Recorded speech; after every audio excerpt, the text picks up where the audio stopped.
We all have experienced stress in our lives in some shape and form. But what happens when we have no control over the events of our lives and feel overwhelmed and the stress is too much for us to manage? Today, I'd like to talk to you about anxiety. Actually, anxiety is good for us as it helps us respond to an actual threat or danger. It becomes a problem when it is pervasive, meaning when our lives are run by it and we are challenged to accomplish the day-to-day mundane things, when it stops us from doing the things we usually do, impacts our relationships or the way we relate to others, and when our physical health begins to suffer. Many people do experience anxiety and may not know what they're experiencing is anxiety. Well, let's see. What's anxiety anyway?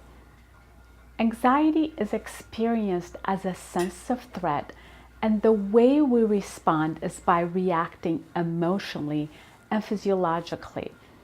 It is as rumination about the past and the worrying about the future. So if we're thinking about the past and the future, this means that anxiety is taking us out from focusing from what is going on right now, the present and the now. In our modern world, particularly in the Western culture, stress is at an all-time high. And this includes social media, the news, and social pressures. We live in a competitive world. When we are overcome with anxiety, our body mobilizes in a heightened state of fear and defense. People experience anxiety in a number of ways, such as tightness in the chest. Sometimes it feels like we're having a heart attack. Our heart beats fast, shortness of breath, or as if our throat is closing in and we're having a hard time breathing. Being afraid all the time, excessive worries, worrying about what people think of us, worrying about not worrying, obsessive thoughts, having a circular monologue in our head about a particular issue over and over and over again, rapid or racing thoughts, experiencing a mental block, paralyzed in thoughts, difficulty making decisions, feeling like we're on the edge, feeling trapped physically, feeling stuck, feeling rushed all the time, butterfly feelings in the stomach, insomnia, restlessness, sweating, shaking, procrastination or putting things off to do it later, avoiding places that we think may cause us discomfort feelings, and the list goes on. These are some of anxiety characteristics that keep us confined.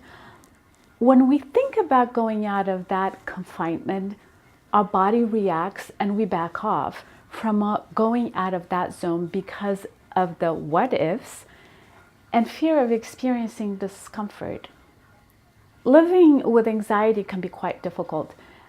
The first thing we can do is recognizing what we are experiencing and identifying it. Any intense emotion we experience is a signal tool that is trying to tell us to pay attention. So asking oneself that emotion is trying to tell us about ourselves and the world around us may be helpful.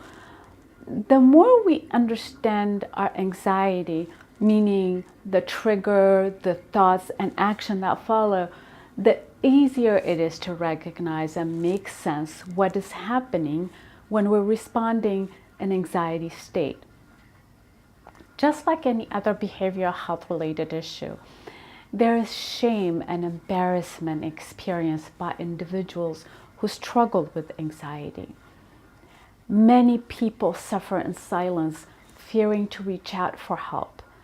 Many folks who struggle with anxiety lead normal lives and externally may not look like they are experiencing anxiety. What is important to know is that anxiety is very common, experienced by many, and is treatable. So I invite you to reach out for your free consultation today. There's help out there, and you're not alone.